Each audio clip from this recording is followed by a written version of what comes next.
మన తండ్రి అయిన దేవుని యొద్ద నుండి, ప్రభు అయిన యేసుక్రీస్తు వారి యొద్ద నుండి కృపా సమాధానములు మీ అందరికీ కలుగును కాక. ఆమేన్.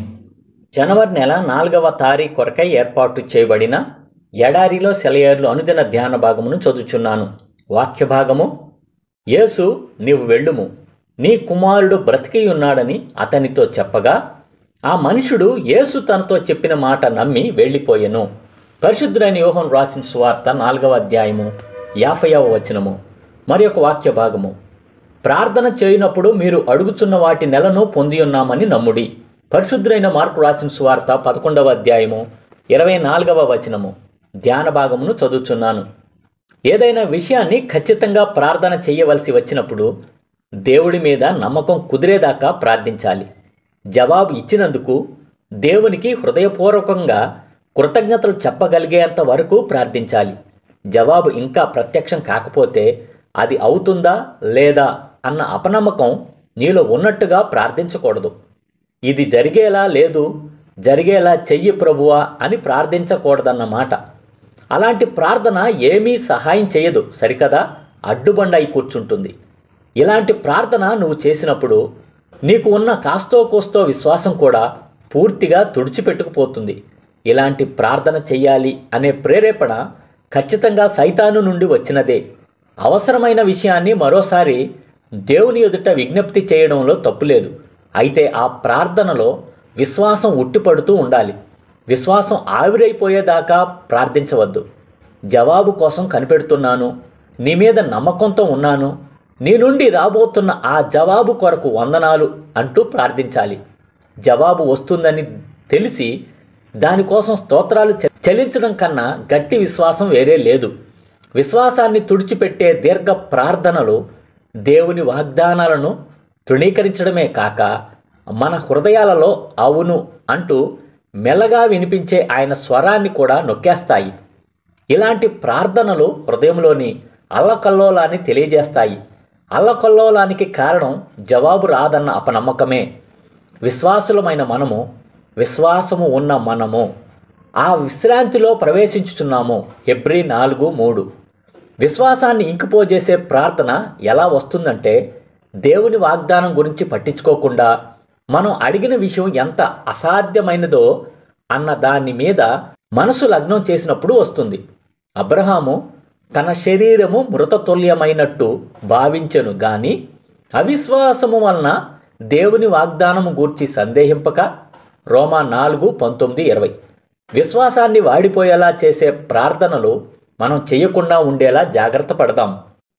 విశ్వాసం అన్నది ఒక ఆలోచన కాదు, ఒక దృశ్యం కాదు, ఒక వివేచన కాదు. దేవుడి మాటను ఉన్నదున్నట్టుగా నమ్మడమే. ఆందోళన ఎప్పుడు మొలకెత్తుతుందో విశ్వాసం అప్పుడే వాడిపోతుంది. నిజమైన విశ్వాసం పుట్టడమే ఆందోళనకు స్వస్తి. అన్నీ చక్కగా అమరుతూ ఉంటే నువ్వు విశ్వాసాన్ని ఎప్పుడూ నేర్చుకోలేవు. నిశ్శబ్దమైన వేళల్లో దేవుడు తన వాగ్దానాల్ని మనకిస్తాడు. గంభీరమైన కృపగల మాటలతో మనతో తన నిబంధనను స్థాపిస్తాడు. ఇక వెనక్కి తగ్గి ఆ మాటల్లో ఎంతవరకు మనకి నమ్మకం ఉన్నది కనిపెడతాడు. ఆ తరువాత శోధకుడిని మన దగ్గరకు వచ్చేందుకు అనుమతిస్తాడు. మనకి సంభవించేవన్నీ దేవుని మాటలకి వ్యతిరేకంగానే జరుగుతున్నట్టు కనిపిస్తాయి. ఈ సమయంలో విశ్వాసానికి పట్టాభిషేకం జరుగుతుంది, నమ్మకం గెలుస్తుంది. ఇప్పుడైతే మనం చెలరేగే తుఫానులో మన సాటి వాళ్ళంతా భయంతో వణికిపోతున్న వేళ జయోత్సాహంతో కేక పెట్టాలి. దేవుడు చెప్పినట్టే చివరికి జరుగుతుంది. నేను ఆయన్ని నమ్ముతున్నాను. దినకరుడు జీవించినంత కాలం, నక్షత్రాలు ప్రకాశించినంత కాలం మరణంలోనూ మనుగడలోనూ విశ్వసించండి. ఆయన జ్ఞానహస్తాలే మనల్ని నడిపిస్తాయి. చీకటి దారైన దివ్య సంకల్పపు దివ్యలు వెలుగుతుంటాయి. ఇదే ఈ దినమునకై ఏర్పాటు చేయబడిన ఎడారిలో సెలయేర్లు అనుదిన ఆత్మీయ అల్పాహారము. సమస్త జ్ఞానమునకు మించిన దేవుని కృపా సమాధానము ప్రభువైన యేసుక్రీస్తు వలన మీ హృదయములకు, మీ తలంపులకు కావలి ఉండును గాక. ఆమేన్. ప్రార్థన. పరిశుద్ధుడా, ప్రేమ కలిగిన తండ్రి, జీవం కలిగిన దేవ, జీవాధిపతి, మా కొరకు ఇచ్చిన మరి ఒక మంచి వర్తమానం బట్టి వందనాలు, స్తోత్రాలయ్యా. విశ్వాసంతో కూడిన ప్రార్థన మేము కలిగి ఉండాలని, అడిగే వాటిని అన్నింటిని కూడా పొందుకుంటామనే విశ్వాసంతో ప్రార్థించాలని చెప్పి నువ్వు సెలవిచ్చినందుకు వందనాలు, స్తోత్రాలయ్యా. అలాగున ప్రభా ఎడారిలో సెలవించిన నీ బిడ్డలందరినీ ప్రతి దినము నువ్వు అయ్యా దర్శిస్తున్నందుకు వందనాలయ్యా, తాకుతున్నందుకు వందనాలయ్యా, వారి యొక్క విశ్వాస జీవితంలో ఉన్న లోపాలను నువ్వు సరిచేస్తున్నందుకు వందనాలయ్యా. ఈ దిన వర్తమానం ద్వారా కూడా ప్రభా ఎడారిలో సెలవించిన వారిలో ఎక్కడైతే విశ్వాసంలో లోపం ఉందో ఆ లోపాన్ని సరిచేస్తున్నందుకు వందనాలయ్యా. వారు ప్రార్థన చేసేటప్పుడు ఎలాంటి ఆందోళన పడకుండా, ఎలాంటి కలవర పడకుండా, ఎలాంటి అవిశ్వాసానికి తావివ్వకుండా ప్రభా విశ్వాసంతో ప్రార్థించే వారికి ఉండటానికి సహాయం చేయమని వేడుకొంచు. అలాగూ వారు ప్రార్థన చేసిన అన్నీ కూడా నువ్వు ఇస్తున్నావయ్యా, నీకు వందనాలు స్తోత్రాలయ్యా.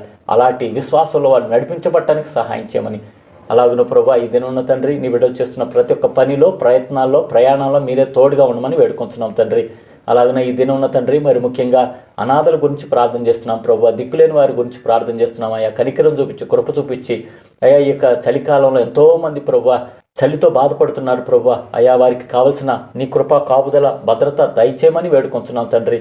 అయ్యా దిక్కులేని వారు ప్రభు అయ్యా, వారికి నీవే దిక్కుగా ఉన్నావు ప్రభా, నీకు వందనాలు స్తోత్రాలు అయ్యా. అయ్యా మున్ముందు కూడా ప్రభా నీ కృప, నీ సహాయం వారికి దయచేయమని వేడుకొంచున్నాం తండ్రి.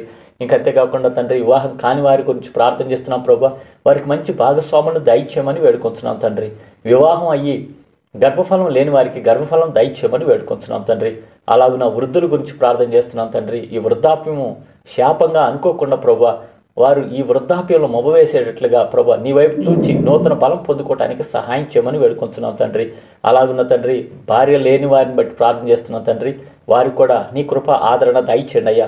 భర్తలు కోల్పోయిన వారు విధవరాలను గురించి ప్రార్థన చేస్తున్నాం తండ్రి. వారికి కూడా నీ కృప, ఆదరణ దయచేయమని వేడుకొంచు ప్రభా. అలాగున్న తండ్రి యవన కాలంలో ఉన్న యవన బిడ్డలు అనేకులు మానసిక రుగ్మతలతో అయ్యా, కొంతమంది అయితే ఆత్మహత్యలు చేసుకుంటున్నారు అయ్యా. కనికరం చూపించి అయ్యా, ఎవరెవరైతే ప్రభా ఇలాంటి చెడు ఆలోచన ఉందో ప్రభా అలాంటి ఆలోచన నుంచి యేసుక్రీస్తు నామములో విడుదల కలుగును కాకని ప్రార్థన చేస్తూ వారి గొప్ప నెమ్మది, శాంతి, సమాధానం ఈ సమయంలోనే నువ్వు దయచేసి ప్రభా ఈ యొక్క ప్రార్థనలు ఏకీపిస్తున్న వాడు గొప్ప శాంతి, సమాధానం పొందుకొని అయ్యా వారి జీవితం సంతోషకరంగా, జీవనకరంగా, ఆశీర్వాదకరంగా ఉండటానికి సహాయం చేయమని నువ్వు చేస్తున్నందుకు వందనాలయ్యా. వీరందరినీ నువ్వు గొప్ప సంతోషంతో నింపుతున్నందుకు నిన్ను స్తుతిస్తూ గణపరుస్తూ యేసు పరిశుద్ధ నామంలో ప్రార్థిస్తున్నాము తండ్రి.